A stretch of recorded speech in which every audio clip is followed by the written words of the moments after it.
एक राज्य में एक राजा और एक रानी रहते थे, जिनकी 4 संतानें थी, 2 लड़के और 2 लड़की। एक लड़की का नाम पूर्णिमा और दूसरी लड़की का नाम अमावस्या था। पूर्णिमा घर के कार्यों में निपुण थी और घर का पूरा काम करती थी। भगवान की पूजा अर्चना भी करती। इसके अतिरिक्त वह गौ माता की सेवा करती और उसकी दूसरी बहन अमावस्या ना ही घर का कोई काम करती और न भगवान की पूजा अर्चना करती और न गौ माता की सेवा करती। पूर्णिमा सर्वगुण संपन्न थी, फिर भी राजा और रानी अपने दोनों बेटों और पुत्री अमावस्या को ही प्यार करते थे और वह पूर्णिमा से प्यार नहीं करते, उसके साथ भेदभाव करते।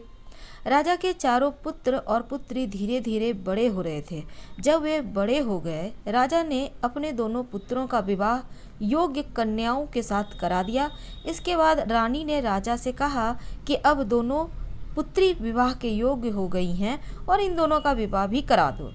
लेकिन पुत्री अमावस्या का विवाह किसी बड़े खानदान में कराना और पूर्णिमा का विवाह किसी गरीब परिवार में कराना, क्योंकि पूर्णिमा को केवल भगवान की पूजा पाठ करना ही पसंद है और गाय की सेवा करना पसंद है।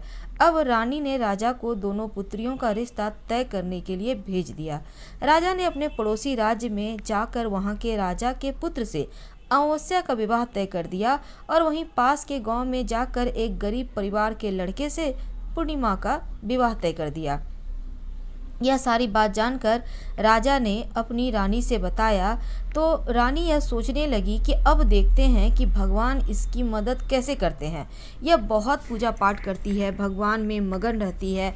पूर्णिमा का भाई और उसकी भाभी पूर्णिमा से बहुत प्यार करते थे, क्योंकि पूर्णिमा उनके घर के कार्यों में उनका साथ देती और कार्यों में उनका हाथ बटाती। यही नहीं, उनकी दूसरी बहन अमावस्या उन पर रोब जमाती थी और घर का कोई कार्य भी नहीं करती। कुछ समय बीत जाने के बाद दोनों पुत्रियों का विवाह हो जाता है। राजा रानी की विवाह के बाद अपनी दोनों पुत्रियों को विदाई देते हैं और विदाई देते समय राजा और रानी पुत्री अमावस्या को बहुत सारा धन दौलत देकर विदा करते हैं। पूर्णिमा को भी कुछ भी नहीं देते, खाली हाथ उसके घर से विदा कर देते हैं और दोनों बहनें अपने अपने ससुराल चली जाती है। कुछ दिन बीत जाते हैं। एक दिन अमावस्या अपने घर पर शिवजी की कथा रखती है, जिसमें वह सभी गांव वाले को निमंत्रण देती है और अपनी बहन पूर्णिमा को नहीं बुलाती।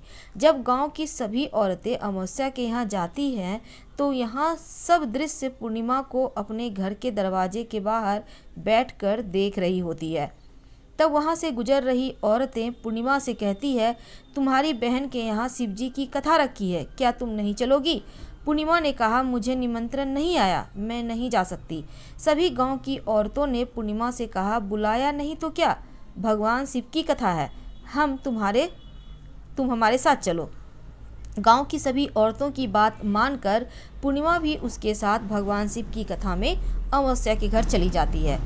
जब अमावस्या की नज़र पूर्णिमा पर पड़ती है तो वह कहती है, तुम यहाँ कैसे चली आई? मैंने तो तुम्हें बुलाया नहीं था। खैर कोई बात नहीं, अब तुम आ गई हो तो चुपचाप बैठी रहना। और यह कहते हुए अमावस्या पूर्णिमा की गरीबी का भी मजाक उड़ाती है और पूर्णिमा की आंखों में आंसू आ गए।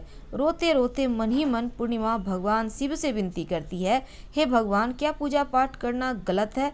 गौ माता की सेवा करना गलत है? आखिर मेरी गलती क्या है? आप मुझ पर अपनी कृपा दृष्टि कब बरसाएंगे? पूर्णिमा बार बार भगवान शिव से यही कहती रहती। इतने में शिव कथा पूरी हो जाती है और अमावस्या भगवान का प्रसाद बांटने लगती है। वह सभी को प्रसाद देती है, लेकिन पूर्णिमा को वहाँ प्रसाद नहीं देती। पूर्णिमा बिना प्रसाद के ही अपने घर लौट आती है। रास्ते में वह सोचते हुए चलती है, यदि बच्चे उससे कथा का प्रसाद मांगेंगे तो वह क्या जवाब देगी। उसने सोचा था कि वह अपने मायके अपने भाई और भौजाई के यहाँ जाएगी और वहाँ जाते हुए वहाँ बच्चों के लिए कुछ लेकर जाएगी। ऐसा सोचते हुए वह अपने घर वापस आई और घर वापस लौट कर आने के बाद वह अपने पति और बच्चों से कहती है कि वह अपने मायके जा रही है। पति ने कहा, ठीक है, और कुछ समय के बाद पूर्णिमा अपने मायके के लिए रवाना हो गई। चलते चलते रास्ते में एक चबूतरा आया, जिस पर तुलसी का पौधा लगा था। उस चबूतरा पर बूढ़ी अम्मा बैठी थी और वह कोई नहीं, साक्षात तुलसी माँ थी।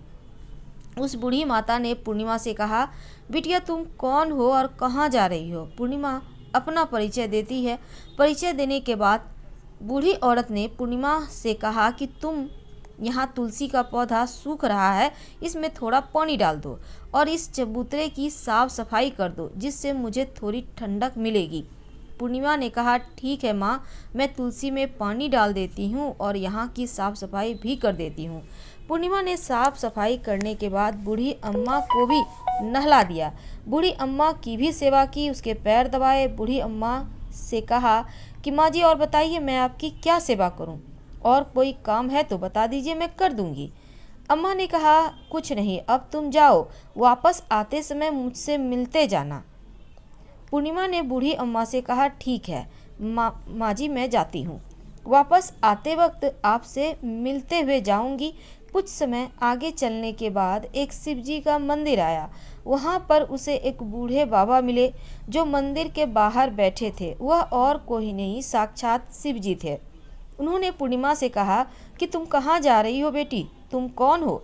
तब पूर्णिमा ने अपना परिचय दिया। फिर उस बूढ़े बाबा ने पूर्णिमा से कहा, इस चबूतरे की और इस मंदिर की सफाई कर दो। तब पूर्णिमा ने मंदिर की चबूतरे की सफाई कर दी और वहाँ पर पूजा अर्चना भी की। साफ सफाई पूजा करने के बाद उन्होंने बूढ़े बाबा को भी नहला दिया और उनसे कहा कि बाबा और कोई काम हो तो बताइए। तब बूढ़े बाबा ने कहा, नहीं बेटी, अब तुम जाओ और वापस आते वक्त मुझसे मिलते हुए जाना। पूर्णिमा ने कहा, ठीक है बाबा, मैं जाती हूँ, वापस आते हुए आपसे मिलते हुए जाऊंगी। आगे चलते चलते कुछ दूर चलने के बाद पूर्णिमा को एक काली जी का मंदिर दिखा। वहाँ भी एक बूढ़ी अम्मा चबूतरे पर बैठी थी। उस बूढ़ी औरत ने भी पूर्णिमा से कहा कि बेटी तुम कौन हो और कहाँ जा रही हो? तब पूर्णिमा ने उस बूढ़ी औरत को भी अपना परिचय दिया। बूढ़ी औरत ने पूर्णिमा से कहा कि यहाँ पर सभी पूजा पाठ करने के लिए आते हैं, लेकिन मंदिर का साफ सफाई करने कोई नहीं आता, इसलिए तुम मंदिर की और चबूतरे की साफ सफाई कर दो। पूर्णिमा ने कहा, ठीक है माताजी, और पूर्णिमा मंदिर की चबूतरे की साफ सफाई कर देती है, पूजा पाठ करती है, माता का श्रृंगार करती है और उस बूढ़ी अम्मा को भी नहला देती है। बूढ़ी अम्मा के पैर दबाती है और कहती है, सभी काम हो गया है और कोई काम हो तो बताइए। बूढ़ी अम्मा कहती है, नहीं बेटी, अब तुम जाओ, लेकिन वापस आते वक्त मुझसे मिलते हुए जाना। पूर्णिमा कहती है, ठीक है, और वह आगे चली जाती है। आगे चलते चलते एक नदी आती है। वहाँ पर भी एक बूढ़ी अम्मा बैठी रहती है और वह कहती है, बेटी तुम कौन हो, कहाँ से आई हो? उसे भी पूर्णिमा अपना परिचय देती है। बूढ़ी औरत पूर्णिमा से कहती है, नदी पर स्नान करने तो यहाँ सब आते हैं, लेकिन यहाँ की साफ सफाई कोई नहीं करता, इसलिए तुम इस किनारे पर साफ सफाई कर दो। पूर्णिमा कहती है, ठीक है माँ जी, और वहाँ की साफ सफाई कर देती है। उस बूढ़ी अम्मा के पैर दबाती है और कहती है, माँ जी और कोई काम हो तो बताइए। बूढ़ी अम्मा कहती है, कुछ नहीं बेटी, तुम जाओ, लेकिन वापस आते वक्त मुझसे मिलते जाना, और वहाँ नाव में बैठकर नदी के दूसरे किनारे पहुँच जाती है। वहाँ अपने मायके पहुँचती है, घर पहुँचती है। वहाँ पर पूर्णिमा के भाई भाभी उसे देखकर बहुत खुश होते हैं और वे पूर्णिमा की बहुत खातिरदारी करते हैं, उससे बहुत सारी बातें करते हैं और कहते हैं, बच्चों को भी साथ में लेकर आती तो बहुत अच्छा होता। अब कुछ समय के बाद पूर्णिमा ने वापस अपने ससुराल जाने को कहा तो उसकी भाभी ने उसके लिए एक साड़ी दी और बच्चों के लिए कपड़े और खाने पीने की कुछ चीज़ें दे दी और कहा कि तुम बहुत दिनों के बाद आती हो। और पूर्णिमा की भाभी ने यह थैला पूर्णिमा के हाथ में दिया और कहा कि जाओ और जल्दी वापस आना। इसके बाद पूर्णिमा वहाँ से अपने ससुराल के लिए रवाना हो गई और उसी नदी के किनारे पहुंची जहां नाव में बैठकर दूसरे किनारे पर उतर गई। वहां उतरने के बाद वहां पर उसे वही बूढ़ी अम्मा मिली जो साक्षात गंगा मैया थी। उस बूढ़ी अम्मा ने पूर्णिमा को एक फैला दिया और कहा कि इसे तुम अपने घर जाकर ही खोलना। अब पूर्णिमा के पास बहुत सारे थैले हो गए, लेकिन पूर्णिमा वहाँ से रवाना हो गई और आगे कुछ दूर चलने पर काली माँ का मंदिर आया। काली माँ बूढ़ी के रूप में विराजमान थी। उसने कहा कि बेटी पूर्णिमा, पूर्णिमा ने कहा, हाँ माँ जी मैं आ गई। तो काली माँ ने उसे एक थैला दिया और कहा, तुम यहाँ ये जो थैला है अपने घर ले जाकर खोलना। अब पूर्णिमा के पास 3 थैले हो गए, एक जो उसकी भाभी ने दिया था, दूसरा जो गंगा मैया ने दिया और तीसरा जो माँ काली ने दिया। तीनों थैली लेकर पूर्णिमा आगे बढ़ी। कुछ दूर जाने पर शिवजी का मंदिर आया। बूढ़े बाबा के रूप में शिवजी स्वयं विराजमान थे। बूढ़े बाबा ने कहा, पूर्णिमा तुम वापस आ गई? पूर्णिमा ने कहा, हाँ बाबा मैं वापस आ गई। बूढ़े बाबा ने भी पूर्णिमा को एक थैला दिया और कहा, यह थैला तुम अपने घर जा रही हो, घर जाकर खोलना। पूर्णिमा ने कहा, ठीक है बाबा। अब पूर्णिमा के पास 4 थैले हो गए थे। अब पूर्णिमा 4 थैले एक पहले अब कैसे ले जाती? उसने एक पुरानी साड़ी निकाली और उन सभी थैलों का एक गट्ठा बना लिया और सर पर रखकर वहाँ से रवाना हो गई। कुछ दूर जाने के बाद उसे तुलसी माँ बूढ़ी औरत के रूप में मिलती है। कहती है, पूर्णिमा तुम आ गई? तो पूर्णिमा कहती है, हाँ माँ जी मैं आ गई। तो बूढ़ी औरत भी उसको एक और थैला देती है और कहती है, यह थैला तू अपने घर जाकर ही खोलना। पूर्णिमा कहती है, ठीक है माँ जी। और पूर्णिमा के पास अब 5 थैले हो गए थे। पूर्णिमा वहाँ से रवाना हुई, वापस अपने घर पहुँच गई। पूर्णिमा ने बच्चे को देखा, सबसे पहले मायके के थैले को खोला अपने गट्ठर को रखकर और देखने लगी। उसमें बच्चों के लिए अच्छे अच्छे कपड़े, खाने पीने की चीज़ें थी और कुछ गहने भी थे। पूर्णिमा ने कपड़े अपने बच्चों को दे दिए और खाने पानी की चीज़ों को बच्चों को दी और बच्चे ये सब देखकर बहुत खुश थे। अब पूर्णिमा ने दूसरा थैला खोला जो उसे गंगा मैया ने दिया था। उसमें ढेर सारे हीरे जवाहरात, सोना, चांदी थे। अब पूर्णिमा ने तीसरा थैला खोला जो काली माँ ने दिया था। उसमें बहुत सारा सोना और श्रृंगार का सामान भरा था। और पूर्णिमा ने चौथा थैला खोला जो भगवान शिव ने दिया था। उसमें बहुत सारा धन संपत्ति भरा था, बहुत सारी खुशियों से भरी हुई। इसके बाद अब पूर्णिमा ने 5वां थैला खोला जो माँ तुलसी ने दिया था। उसमें चावल, दाल और 7 प्रकार की खाने की चीज़ों से भरा था। अब पूर्णिमा के घर में किसी भी चीज़ की कमी नहीं थी। उसका घर धन धान्य से भरा हुआ था, परिपूर्ण था। अब पूर्णिमा और उसका परिवार सुख में जीवन व्यतीत करने लगा। एक दिन पूर्णिमा के मन में विचार आया कि क्यों न शिवजी की कथा कराई जाए और शिवजी की कथा में एक कार्यक्रम रखा। पूर्णिमा ने गांव के सभी लोगों को निमंत्रण दिया और घर घर जाकर सभी लोगों को बुलाया। पूर्णिमा अपनी बहन अमावस्या के घर भी गई और अमावस्या को भी शिवजी की कथा के लिए अपने घर बुलाया। जब अमावस्या पूर्णिमा के घर शिवजी की कथा में आई तो उसने देखा पूर्णिमा के घर में किसी भी चीज़ की कोई कमी नहीं है। इतना सारा धन दौलत देखकर अमावस्या आश्चर्यचकित रह गई। उसने पूर्णिमा से कहा, तुम्हारे घर में इतनी धन और दौलत कहाँ से आई? पूर्णिमा ने कहा, देखो बहन, तुमने शिवजी की कथा में मुझे नहीं बुलाया था, फिर भी मैं चली गई। तुमने मुझे प्रसाद तक नहीं दिया और मेरी गरीबी का भी मजाक उड़ाया। इसके बाद मैं अपने घर आई और घर आते हुए मन ही मन सोच रही थी कि अपने मायके जाऊंगी और मैं अपने मायके चली गई। जो कुछ घटना इस बीच हुई सभी घटना अपनी बहन अमावस्या को बतला दी। तो अमावस्या कहती है कि तुम भी मुझे प्रसाद मत दो और मुझे डांट लो। लेकिन पूर्णिमा ने कहा, यह तो भगवान का प्रसाद है, मैं तो सबको दूंगी, तुम्हें भी दूंगी। फिर भी अमावस्या ने प्रसाद नहीं लिया और सीधे अपने घर चली आई। घर जाकर अपने बच्चों से कहा, वहाँ अपने मायके जाने के लिए तैयार हो गई और मायके के लिए निकल गई। उसे भी रास्ते में चलते चलते तुलसी माँ मिली जो चबूतरे पर बूढ़ी माँ के रूप में बैठी थी। बूढ़ी माँ ने अमावस्या से कहा कि बेटी तुम कौन हो और कहाँ जा रही हो? अमावस्या ने अपना परिचय दिया।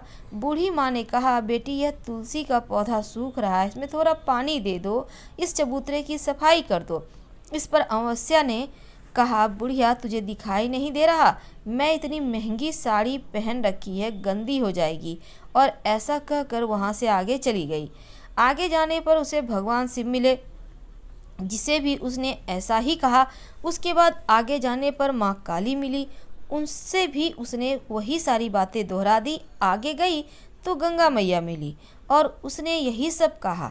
आगे चली गई। इसके बाद अमावस्या जब नाव में बैठने लगी, उसे नाव में फूलों की जगह कांटे भरे थे जो उसके पैरों में चुभ रहे थे। किनारे पर उतर कर वहाँ अपने मायके गई। वहाँ उसे अपनी भाभियों, उसकी जो भाभियाँ थीं और भाइयों ने देखा तो मन ही मन कहने लगे, काम की न काज की, 2.5 मन अनाज की। अब आ ही गई है तो ठीक है। पूर्णिमा तो हमारे कामों में हाथ बटाती थी, यह कोई काम करेगी ही नहीं। अब उन्होंने खाना बनाया, खा पी कर सभी सो गए। अमावस्या जब सुबह उठी तो अपनी भाभियों से कहा, मैं अपने ससुराल जा रही हूँ। उन्होंने कहा, ठीक है जाओ। अमावस्या बोली कि पूर्णिमा को तो तुमने एक थैला दिया था और मुझे कुछ नहीं दोगे क्या? भाभी ने कहा कि तुम घर जाओ, थैले तुम्हारे घर पहुंच जाएंगे। फिर अमावस्या वहां से निकल गई। नदी के किनारे पहुंची। वहां गंगा मैया बुढ़िया औरत धारण करके रूप में बैठी थी। बूढ़ी माँ ने कहा, आ गई बेटी? उसने कहा, हाँ मैं आ गई। तुमने पूर्णिमा को एक थैला दिया था, मुझे नहीं दोगी क्या?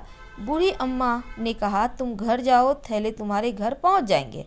इसके बाद आगे जाने पर काली मैया मिली। उसने भी अमावस्या से यही कहा। आगे जाने पर भगवान शिव मिले। उन्होंने भी अमावस्या से यही कहा। उसके आगे माँ तुलसी मिली। उन्होंने भी अमावस्या से यही कहा, तुम घर जाओ, थैले तुम्हारे घर पहुंच जाएंगे।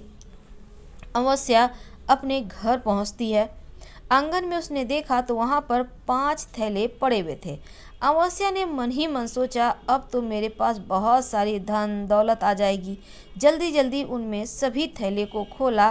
किसी में मिट्टी थे, किसी में पत्थर, किसी में कंकर, किसी में कोयला, और मायके से भी कुछ नहीं मिला था। इन थैले में कुछ भी नहीं था। अमावस्या दौड़ती हुई पूर्णिमा के घर गई और कहती है कि तुम्हें तो इतना सब कुछ मिला, मुझे तो कुछ नहीं मिला, आखिर क्यों? पूर्णिमा कहती है, जब मैं अपने मायके जाती हूँ तो अपने भाभियों के साथ उनके कार्यों में हाथ बटाती हूँ, उनके साथ मिलकर काम करती हूँ, लेकिन तुम ऐसा कुछ भी नहीं करती, उनकी इज्जत भी नहीं करती, इसलिए वह तुम्हें भला क्या देंगे? इसके बाद तुमने गंगा मैया को ठुकरा दिया, काली माँ को ठुकरा दिया, भगवान शिव को ठुकरा दिया, इसीलिए तुम्हें कुछ नहीं दिया। अमावस्या कहती है, बहन तुम मुझे माफ़ कर दो, मैं तुम पर हमेशा अत्याचार हमने किया है। मुझे कुछ नहीं मिला तो कोई बात नहीं, मैं भगवान की भक्ति करूंगी और सब कुछ प्राप्त कर लूंगी। मुझे इन सब चीज़ों का रहस्य बताओ। तो पूर्णिमा ने कहा, तुम 3 सूत्र का ज्ञान ले लो और उसकी कथा करना। पहले सूत्र में दया मांगना, दूसरे सूत्र में कथा मांगना, और तीसरे सूत्र में 108 बार ओम नमः शिवाय का जाप करना। भगवान ने यह सूत्र दिए हैं, इसको अपने हृदय में बसा लो। मैंने भी यह 3 सूत्र अपने जीवन में अपनाए थे और सच्चे मन से भगवान की भक्ति पूजा पाठ की थी। फिर भगवान ने मुझे वह सब कुछ दिया जो कुछ तुम्हारे पास था। अब भी सब खत्म हो गया। इसके बाद अमावस्या अपने घर गई, भगवान की पूजा पाठ करने लगी। भगवान शिव से उसने माफ़ी मांगी, गौ माता की सेवा भी की और दूसरों की मदद भी करने लगी। हर हर महादेव। कथा पसंद आए तब लाइक करें, चैनल को सब्सक्राइब करें, अपनों से शेयर करें और कमेंट में हर हर महादेव जरूर लिखें। धन्यवाद।